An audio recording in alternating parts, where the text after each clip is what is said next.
get it to who I have. Right. And okay. So we had a nice little interruption there with our stuff, so I'm going to try to get this link out to everybody in a second here. We can all log back in. Internet problems and then crashes and who knows what the heck's going on tonight, but sometimes Google and Comcast, they just...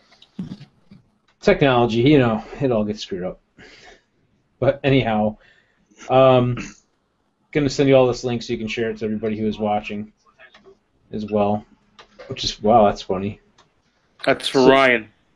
Yeah. Here's the, okay. Sorry, bear with me for a second. Hoping that my internet doesn't crash. And yeah, that'd be bad. Yes, again. Because it's been doing this all night, apparently. Let's see. Sending out links to you guys right now to share it. And who else am I missing? I think I got it all, you guys. Anyway, so we just wanted to get back up and running here. We were having some weird people commenting in our last post, or in our last video, and so forth. So I don't know what that was all about. I just posted a share link on my Facebook page. Okay. Dude, cool. I bet it's that Indian guy. You think he's like hacking our stuff and knocking us off? DDoSing YouTube. Hey, send me a link. I'll post it on Instagram. Yeah. Can Ryan? Can you send him the link for me? Yeah. Oh, your son. Try to get Tony back on because apparently I missed him with the other link to log in here. Sorry about that, Tony. Try to balance everybody out. You know, it's kind of like I'm trying to do 10 things at once, get links to everybody and whatnot. So, part 2 of this week's show, apparently, because we're having technical issues left and right with this thing today, so it's been a train wreck. Hopefully everything will kind of get settled a little bit sooner. We're going to be calling up Comcast and try to get them sort out this issue with the cable very soon here. Problem is, you know, people got to be home to be able to deal with that stuff, so... Anyhow, looks like we got everybody all back here. Our numbers are going back up, so that's cool. Let's see. A couple of our people followed us over, so that's nice. From the chat, and again, for those of you out there watching this, and you're like, what the hell are they talking about with this chat? On YouTube, there's a live chat when our show is live. And if I have a chat, I mean, you can text-based chat, as long as I think you have to actually be signed into Google or YouTube or whatever to do it. But you can post on there questions, comments, and if we can see them, we're going to respond to them as best we can. Unless it's something stupid like whatever that guy was saying earlier on the on the other chat. That was cracking me up. So, Corey, thanks for watching too. I see him posting up in here, and of course Ryan is with us, but you guys are all talking outside the box too, outside the thing. Anyway. So where were we in our discussion before everything just like collapsed, and we kept going and we were live and got lost? I think we were talking about guns. Yeah, guns, pretty much. Something Guns. about cat hair on Ryan's bed. Yes, cat hair. You know. I forget. I think we were talking about Shockwave. That'll be cool. Yes, let's talk about that again, so we make sure that if we didn't get on the last video, since we're having disruptions with the service here. So Ryan, can I have a media credential to Shockwave? Media credential? Do you want to come in with a camera? I'll do something. Yep. That's about it. We can work something out. Camera and a microphone. Camera and a microphone. We like cameras at Shockwave. There's lots of cool stuff happening, and it's hard to capture all of it. So. Man, I would love to do that. You know, who knows? Maybe there's going to be some way to make it happen. I don't know. I'd rather do that than go to the three-gun match locally. No offense to our friends at our local match, but the opportunity of going to hang out with Ryan and shoot some full autos and do all that cool stuff, that kind of outweighs the local club match. We may even blow up a car. Can't promise anything. But I'd love to see that. Just as long as it's not my car. And Rick, if you want to stay up by me, I could get you a cheap hotel room. Nice. Because I'm only about 2 hours from Ryan. Cool. The range that we're doing Shockwave in the desert at, or that they're It's doing Cowtown? Shockwave in the desert at, yeah, it's private property. So it's not like the range that I'm a match director at, where we have state rules and stuff to abide by. Oh wow. It's private property, man. So tracers, tannerite, explosions, explosive drones, stuff like that. You know, it's Explosive drones. yeah. I like that. However, they actually have been shooting explosive drones at our range at Ben Avery lately. There's a company that's been coming out to the Shotgun Sporting Clays place and letting people shoot their drones that have little tiny tannerite packets in the wings. You know that low velocity tannerite that's really flammable? No, but Like I get the gist. Well, they sell tannerite, and you got to hit like over 1,200 feet per second. Oh, this is the 22 LR stuff. Right, Like, you can hit the with the low 22 and velocity. ignites it. Right, and that stuff's a little bit more dangerous because it can actually start fires. However, they're blowing stuff up at Ben Avery, so. But I'm not allowed to use tannerite in my 3-gun matches. I would love to use tannerite in 3-gun matches, but But here's a question about that. If you're doing tannerite in a 3-gun match, you're going to have at least one tannerite for each person or whatever, right? yeah, I know people. So bulk quantity. That is a lot of tannerite, though. It's 30 That's pounds. That's a lot of big booms. No, I Or do you little could do- booms. You could do something like a bonus thing where you get like 2 shots, and if you do the tannerite in less than 2 shots or whatever, if you hit the tannerite, then you get like 10 seconds added off or taken off your time or whatever. I mean, that's something you could do. Right, Right. I could do that. But That sounds I can't like shoot a lot of tannerite, so. math. Now, is that a 3-gun nation thing and why you can't do it, or is it a range thing, or what is it? No, man, my range is run by the state, man. I run my Yeah. 3-gun nation match on state property. Yep. Oh, dude, I'm gonna do that at my range, man. I'll run tannerite matches. That'd be fun. It's the man keeping us down. Man. Stick it to the man!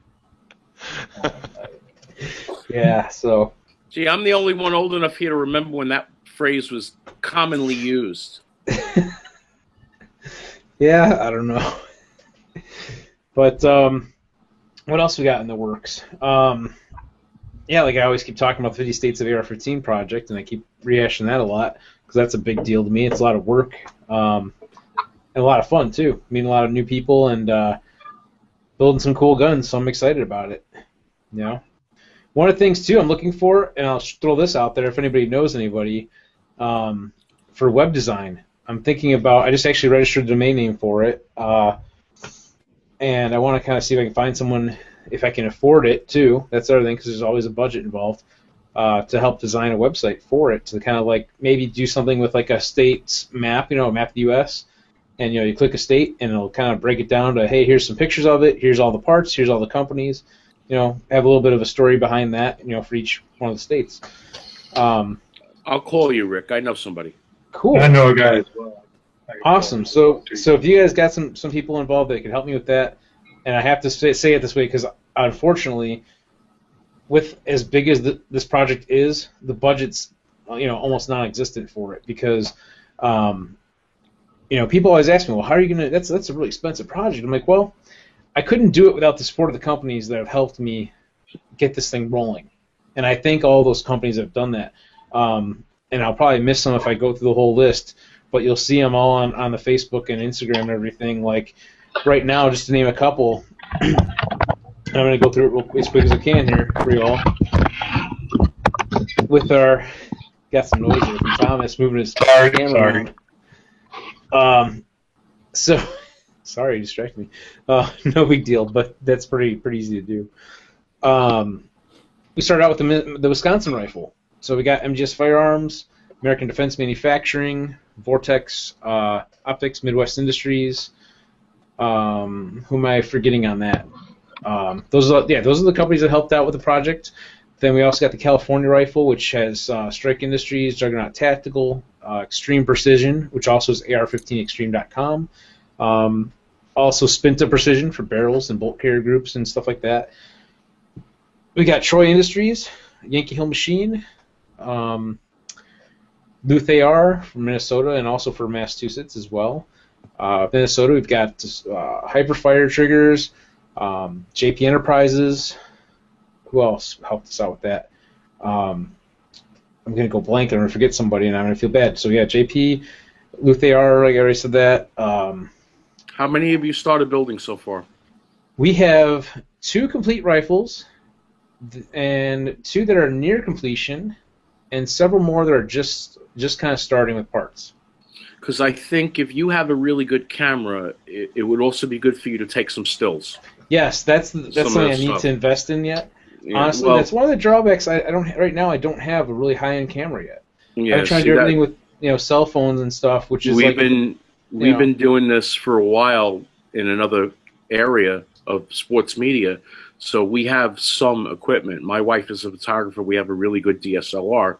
Nice. It's starting to get a little old, but the lenses are good and everything works. And we're looking to get a DSLR that also does video, so we don't have to wait for it, folks. Here comes your Yiddish word of the night. We don't have to schlep so much. You know what? That word is so funny. I don't know, and I'll tell you why.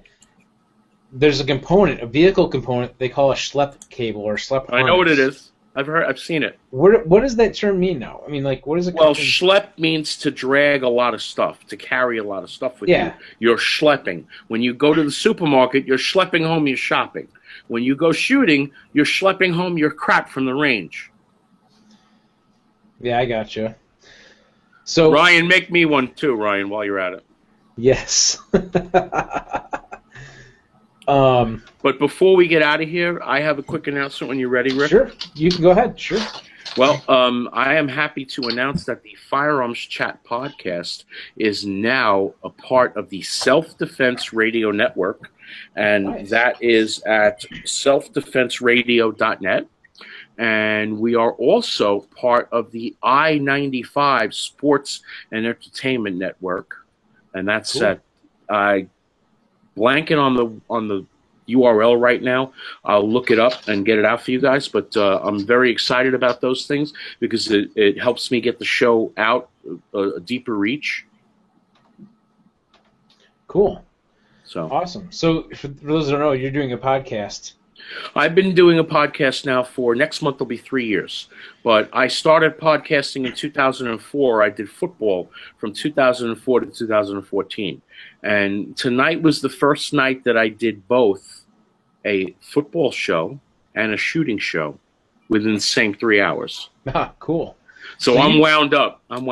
You do all of yours basically like you don't do it live. You're basically recording it and we record live audio and then people listen to it. Okay. Cool. But I do live stuff at SHOT. It's just a matter of bandwidth. Like the problem we're having tonight with your bandwidth. Mm-hmm. You have to be able to have bandwidth, and to have video bandwidth, you need a really, really good either wireless or wired IP codec. So I'm going to get geeky now into computer stuff, but the boxes that do that are $7,000-8,000. Ouch! Yeah, right. Because I've been pricing them because I have an account with Broadcaster Supply Warehouse, which is where I got the yellow box here, and I've been looking to go smaller instead of going larger with more massive equipment. I have friends that have stuff. I'm close with the guys at Funker Tactical, and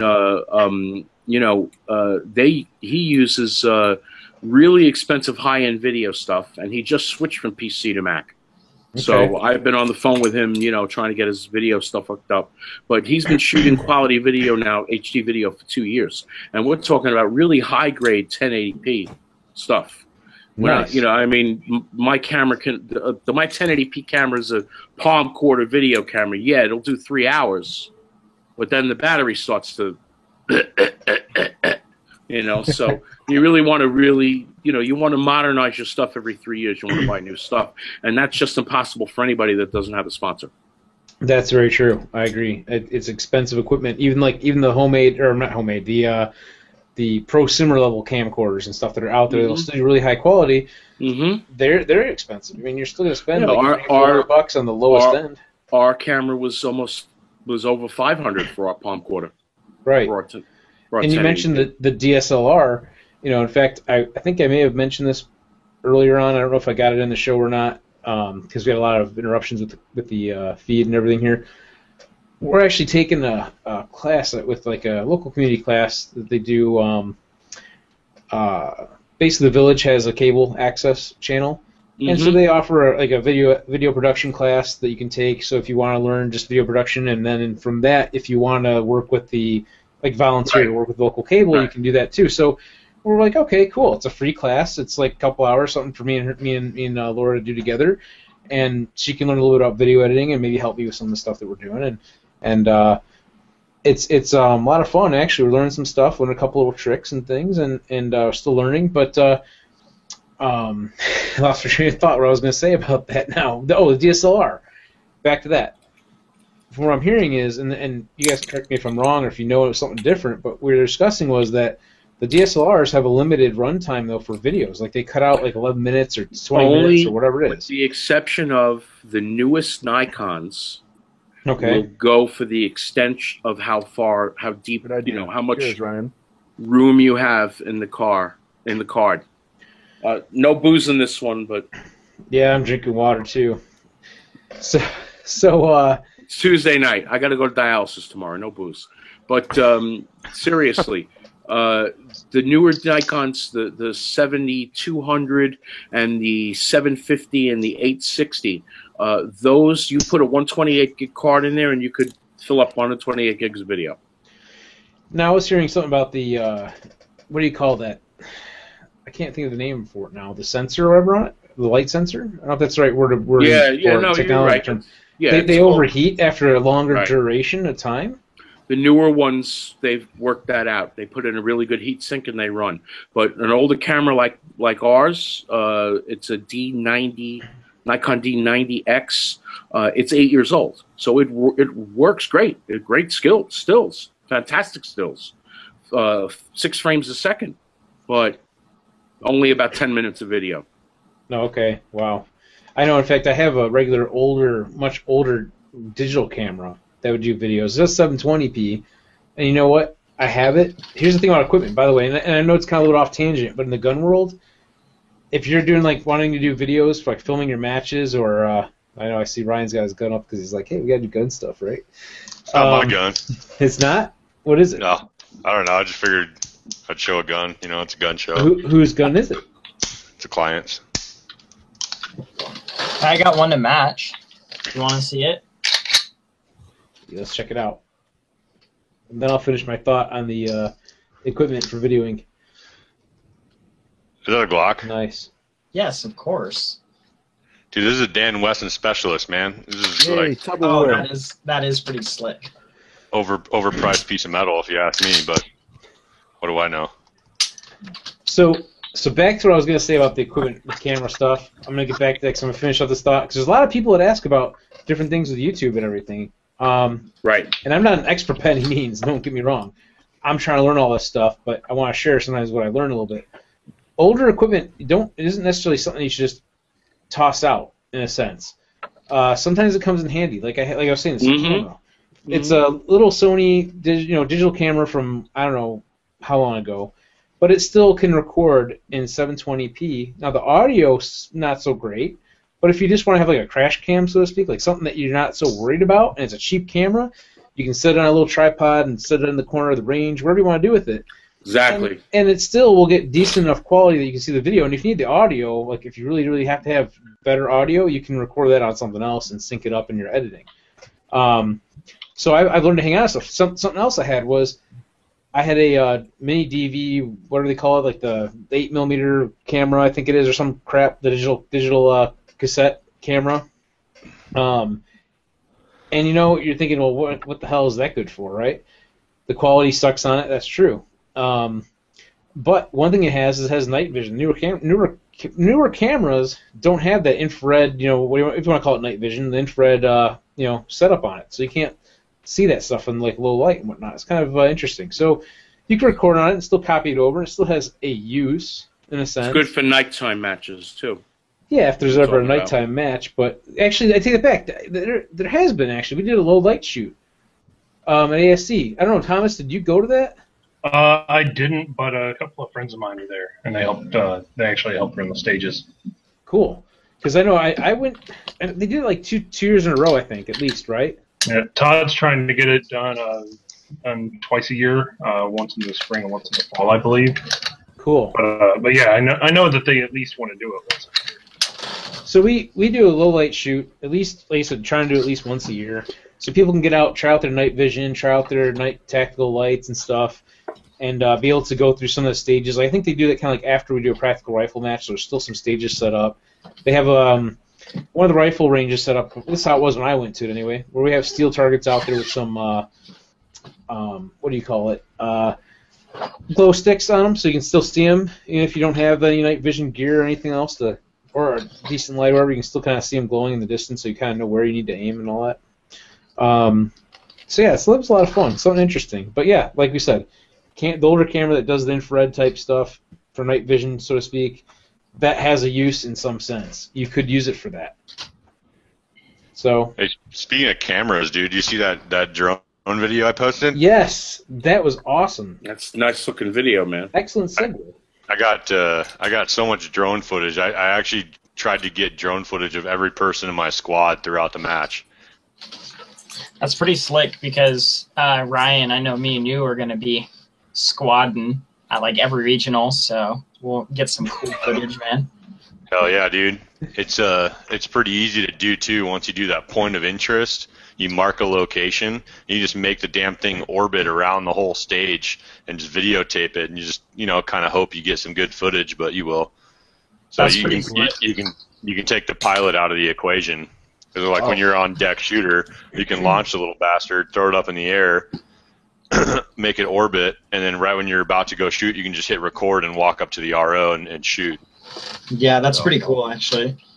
I wasn't able to do that in Utah. Actually, I shouldn't say that. I was too scared to do that in Utah because there was like 20-mile-an-hour winds the whole time. There was light poles everywhere, and I had really crappy satellite signal. I was only getting like in between 9 and 15 satellites, so it would go in and out of satellite mode.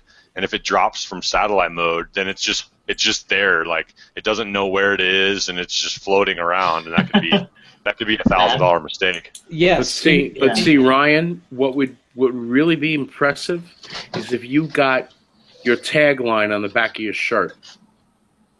The Which sexiest one? three-gunner alive. Yes. I don't know. That might cause some problems on the range. I can get away with it on this show, but Yeah. Yeah, the other Well, Jesse do it might get anyway. offended. Well, only if there's a squad of girls and they all look better than you. I don't think the girls would be as butthurt. I think there would be some dudes that would be a little butthurt. Do it anyway. I don't know. It's irrelevant to me. But by the way, the drone thing. Speaking of that, with the drone running away, I was going to mention this, Ryan, too. Like that's a very valid point. Barry from BAT Arms, he came out to one of our. I think it was I don't know if it was Zombie Shoot. Yeah, it was Zombie Shoot last year. So a year ago, he brought his drone out because we were trying to put together a video for the club, and I said, hey, we're trying to get some footage, and in fact, Pete from Ranger 35 came out to one of the three-gun matches and got a couple aerial shots, but his video didn't turn out right. There was something wrong with the card or something was corrupt. I don't know, but his video didn't come out right. So that following week or next month or whatever it was, we had the opportunity that Barry was coming out, and he had his drone with him. So he's up there flying it, and I'm inside of our the tent that was set up there for vendors and so forth. And he comes back in with this remote and no drone, and I'm like, what happened? He's like, it just kept going. didn't fly away. Yeah, that was a problem before. I think the new firmware updates have got that pretty solidified, but I think the problem is when people were holding forward and they were moving their drone forward or in a specific direction and they lost signal, it would just continue on with the last known given order. And there's videos on YouTube of guys with not my drone's nice, but there's a nicer one called the Inspire that lifts its arms up and stuff, and it goes 55 miles an hour. But there's a few videos of guys flying out over the ocean and having drone flyaways, and just never see it again. Just out in the ocean. And you know what? I said so. He sent, or actually one of the guys was there. Went out looking for it. He stopped at like a farmhouse about 5, because this is out in the middle of the country, about 5 miles down the road, and they said, "Yep, we saw one flying about 30 feet in the air, and it kept going, west. It was still driving." I'm like, "Wow." I go, "Do you have any identification on it? Like, hey, this belongs to me, kind of thing, written on there, a phone number if it's lost and never find it or something?" Nope. And I'm like, "Oh man, that sucks." And he was hoping that his homeowners might cover it, but unfortunately, he didn't list it on the policy, and so he was out $1,000 for his drone that disappeared. We called the local sheriff or whatever and let them know, and that in case someone finds one, that's what happened to it. It's going to end up out in the middle of a cornfield and run over by a piece of farm equipment. Exactly. Right. That sucks. So You got to get them insured. Right. So that's a valid point. I'd love to have a drone. That kind of camera equipment's awesome. Of course, not in my budget right now. So you're very lucky, Brian. That's an awesome setup you got. Yeah, it's actually always provided to me by one of my sponsors, 1776 United. So that's why it's called 1776 United Skycam. We're trying to be the first ones doing a lot of 3-gun footage with drones because we're trying to push the envelope a little bit. But on that, we were on our way back. I wanted to get some. I always do like a big long video, of all the stages, and I do the fast motion in the cars and stuff like that. And so I wanted to get a clip of us driving down the highway with the drone following us. So we pulled over. I put the drone up in the air, and I started following us. I did some flybys, and I'm following us, and all of a sudden, my tablet goes, signal loss, entering ADDI mode. I'm like, oh crap, ADDI mode is like when it has no GPS, it doesn't know where it is, and you're just flying by wire kind of deal.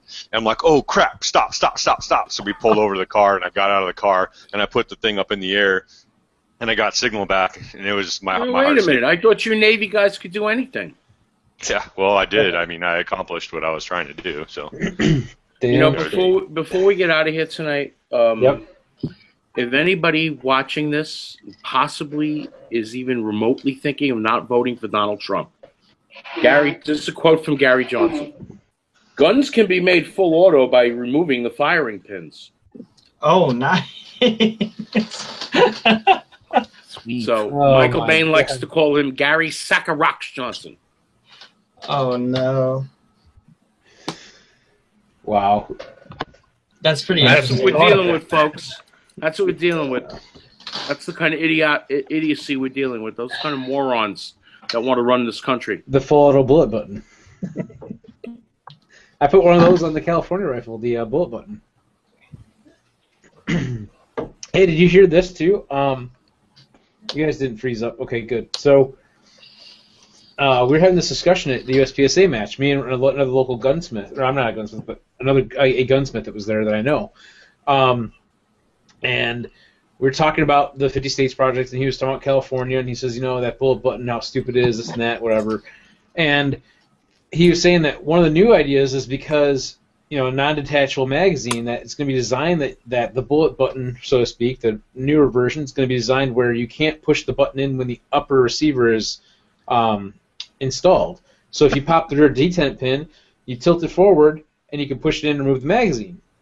And he says, it's kind of a smart idea to kind of get to work around with this, within the rules and all that. But on the flip side, he goes, now you're making people have to close the bolt, possibly on a live round, and pop the rear detent pin. Like, it's just not a safe way of dealing with this situation. I feel bad for anybody living in California. Anybody watching this that lives in California, you have our deepest empathy for what you have to go through to be a gun owner. Even here in Illinois, it ain't so bad compared to California. Yeah, or New York. That's why you should come to Idaho, because we can. Or Arizona. Yeah, Arizona, dude. No, Idaho. French fries. That's southern Idaho, man. Idaho, home of the blue potato.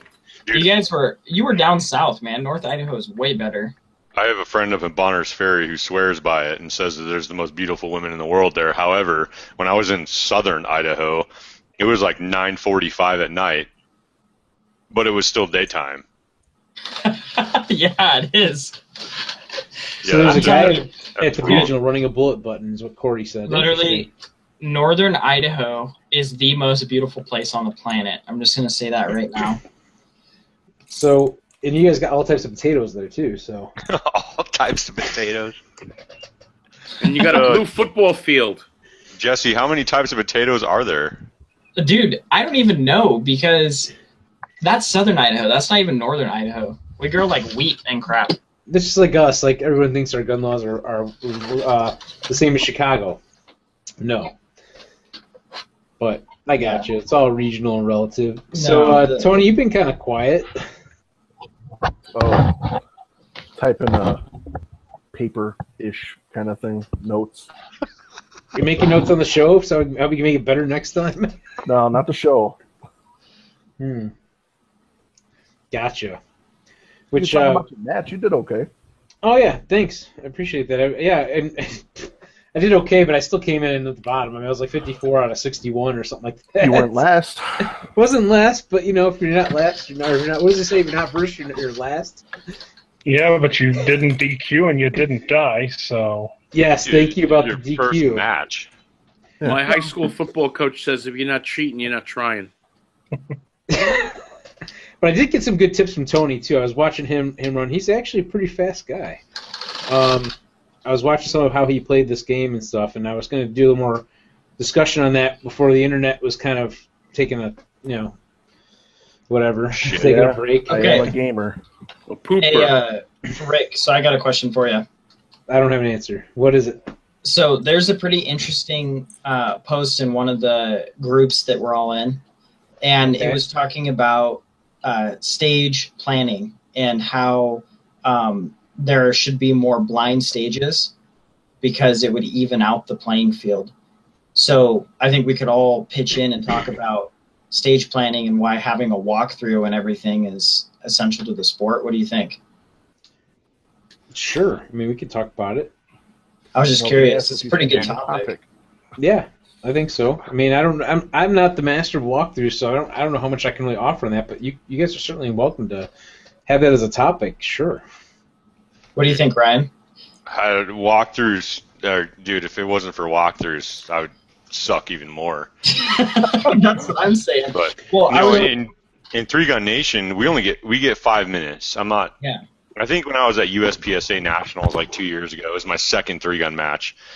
I want to say they gave us 10 minutes, and that was pretty cool because you get your plan down, get comfortable. You can walk through probably 6-7 times and get a solid plan. And you show up to a 3-Gun Nation regional match, and they give you the brief, and they're like, all right, your 5 minutes begins now. And you're looking at a stage where you're going to use all 3 of your guns, and you're going to shoot like 75 rounds. Your buddy's like, hey, what do you think about this? Like, no, shut up, I'm thinking. Yeah, dude, definitely. Shut up, I'm thinking. I get that. I don't say that. I always help my friends, and I try to talk about it because talking about it is better for my brain because it makes it more solidified. That's what I do too. Ryan Wiggins' famous quotes before a match. Shut up, I'm thinking. Well, and then there's some people, dude, that can just like the kid that was down in SoCo that literally just looked at the whole stage, didn't even do a walkthrough, and then just shot it like a freaking boss. I don't know how people do that. That's insane. So, if it was an idea of a blind stage, how would you explain that? What would be the how? Okay. You just wouldn't get a walkthrough. You'd see what's in front of you, pretty much. I mean, you put a curtain over the stage. Yeah, That's exactly what happens. Is I just shot a local match, like a couple weeks ago up in Fernan, and they had a pretty good blind stage. It was set up. It was really easy to reset. It was like 8 steel for pistol, 8 steel for shotgun. Then there were some golf balls for rifle that we had to shoot. Wow. And it was all covered, so you couldn't see it. There's like a little entrance that you can block off to the bay. Oh, really? So, okay. Yeah, so they had it blocked off, and so they only had... Who was resetting the stage? So people that reset the stage were the shooters that had already shot it. So for the first shooter, the range officer, he reset it. But after many people have shot it, then of course it was easier to reset. But the thing is that they gave us like a thing where it said, well, there's 8 steel pistol, there's 8 shotgun pistol, or 8 shotgun steel, and then there was how much ammo you need. Yeah, so you know how much ammo you need. Exactly. They did that this year at South Mountain Mystery 3-Gun. I think is what it's called. I've never shot that match. I didn't shoot the match, but it's here in Phoenix. It's the longest running 3-gun match in the country. I think is what they say. And they did that this year, and there was I saw a lot of complaints online because I don't think they did it that way.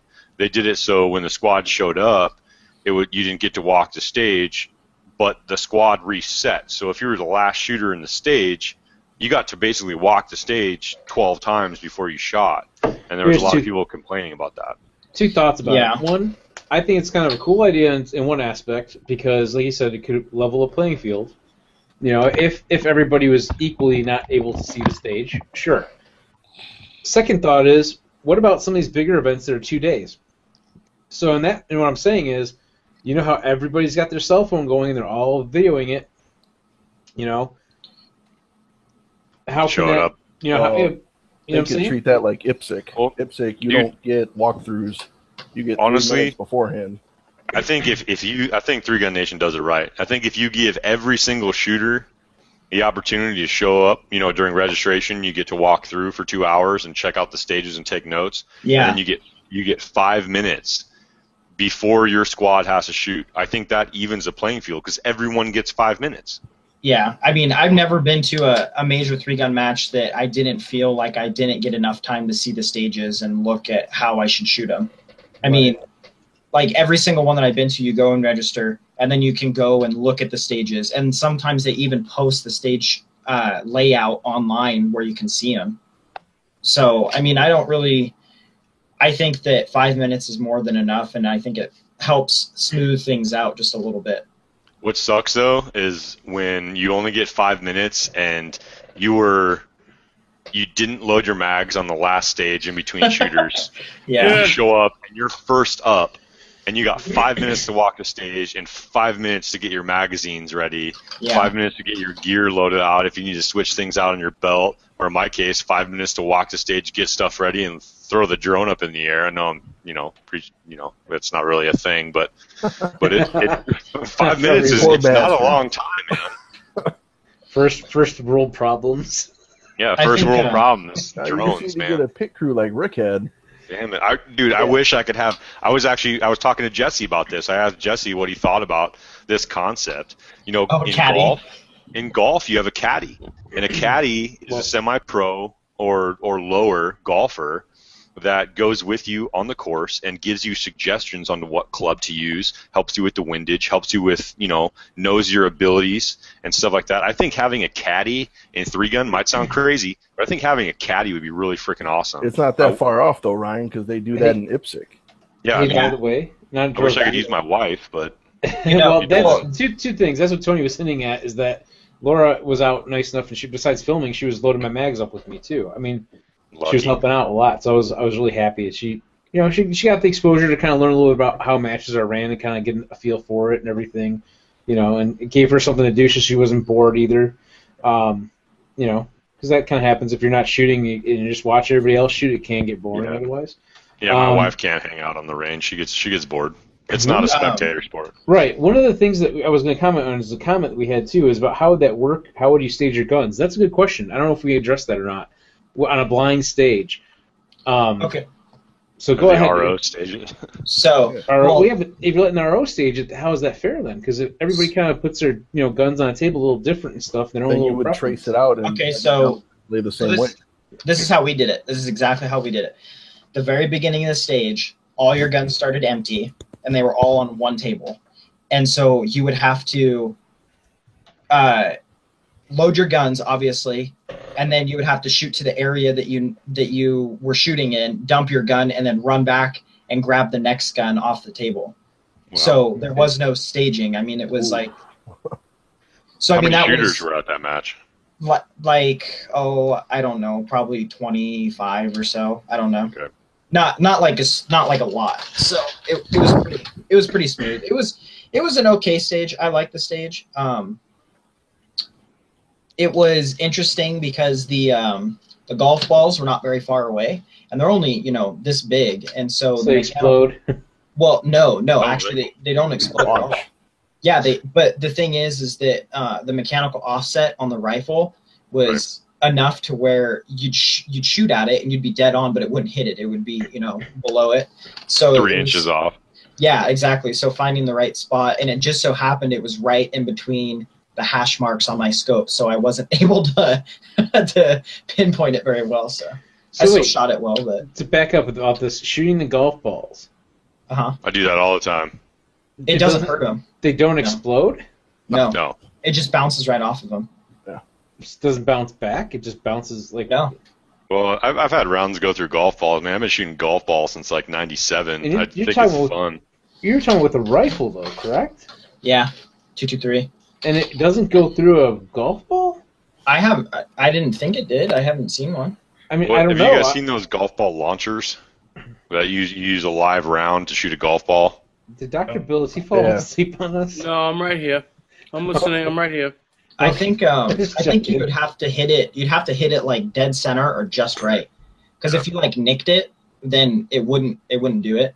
But have you ever seen the videos of the golf balls? They get like launched against a wall and they completely go flat, and then they just that's true. I have seen that. Yeah, so I mean they're like really, really. I guess I don't know. They're really flexible. Is that a good word? Yeah, I guess. Yeah, compressible, flexible. I have a comment from a person that's watching the video. Yes. About blind stages. Here's the comment. Blind stages have their place, just not in our game because, well, it's a game, not some tactical Timmy training day. I loved it, dude. I thought it was awesome. Nice. So with all these comments. Yeah, I was kind of looking at some of that stuff too. There's a lot of different things. Kind of sucked that the show kind of got split up into 2 links and stuff, because then people watch the first part right. and they're like, "Hey, what happened? How do I find it?" And then you post it up again. They don't realize that's that guy Norm Mall that's commenting on our YouTube channel. Yeah. He's not only my insurance agent, but he's also one of my shooters. And I wanted him to come onto the show tonight to talk about his first experience with Three Gun Nation, but I didn't have time to get him set up. And next week we'll do it. Yeah, that's what I told him. Yeah, right on, man. Definitely love to have him. So cool guy. We'll go ahead and wrap things up tonight, because I know we're running a little bit later, but we also had a little bit of downtime in between the 2 clips here, and I'll try to see if I could hash them back together at one point and put them back up on YouTube. Do a little magical editing, I guess. I don't know. But anyway, we'll go across the room here real quick. Thomas, you got anything you want to throw out? I know you kind of got a couple words in, but... No, I'm good. Yeah, cool. Thanks. Out with everybody. Always. Thanks for coming out with us and hanging out. And Ryan, you got anything you want to throw out too? I don't know. No. Okay. So next week I was gonna say this past weekend the Three Gun Nation Western was pretty sweet. It was the smallest Three Gun Nation turnout I've seen. Really? But it's expected on the West Coast. Yeah, I think we only had like 140 shooters or 150 shooters or something. Why do you expect that on the West Coast though? What's because of California and all that? No. We have fewer 3-gunners out here, man. There's more space in between us. You look at the East Coast, man. There's like 6 3-gun matches a weekend in every state on the East Coast. I've heard that. Yes, especially the southeast. Well, just go to 3gunnation.com and look at the map of the United States and look at all the clubs out there. It's crazy. They got some good clubs out there, some good matches. So, I went out there expecting. I was like, oh, this is gonna be awesome. Most of the pros aren't gonna show up because it's 2,000 miles away. But I forgot that it's the last regional event of the season. And people are trying to get points and stuff like that. So we had there were some of the best shooters in the country were out there this weekend tearing it up. Nice. So.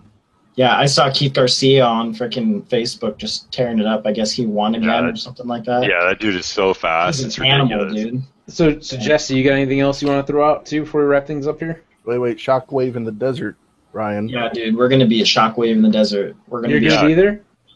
Yeah, I think I'm going to go. I'm going to have to talk my girlfriend into letting me go, I think. Is there any, by the way, Ryan, is there any cost involved with going to that, to attend it? Was it like $10 or something? Yeah, there's a small entry fee if you're just going to show up and come walk around. What about media?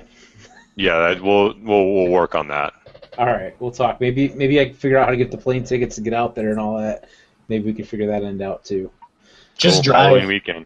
Just drive 60 hours, yeah. No, Yeah, don't you drive. think I have that? I got like a weekend that I can do like Saturday and Sunday or something, you know, if I'm lucky. Rick, let's talk later because I'd be down for driving. Yeah, but I you know, I only got Saturday and Sunday. Yeah. You never That's heard of the downside. Cannonball? What's that? You never heard of the Cannonball? The Cannonball Run? Cannonball Run it. The party's at Ryan's house, so make sure you make it. So Dr. Yeah, we can do Brown, that. We can jump off my roof into my pool. Oh, that sounds so fun. Can I do a gainer? I'm all about that. oh god. Yeah, it's So, about 12 feet deep. Bill, you got anything you want to throw out? Yeah, this. NRA, standard flight. Oh, speaking of the NRA, I was actually just at the NRA booth at a fair here doing some cool stuff. That was pretty fun, actually. It was like its own little mini trade show. Was it like a Friends of the NRA type deal? Yeah. Yeah, I've been to one of those. They do a lot of gun giveaways. I'll tell you what, the one I went to, real quick, We do one here every year. They had like a deal that even if you had like a, you know, it's like a dinner type thing that we went to, and you buy a, you know, basically you buy your way into the dinner or whatever.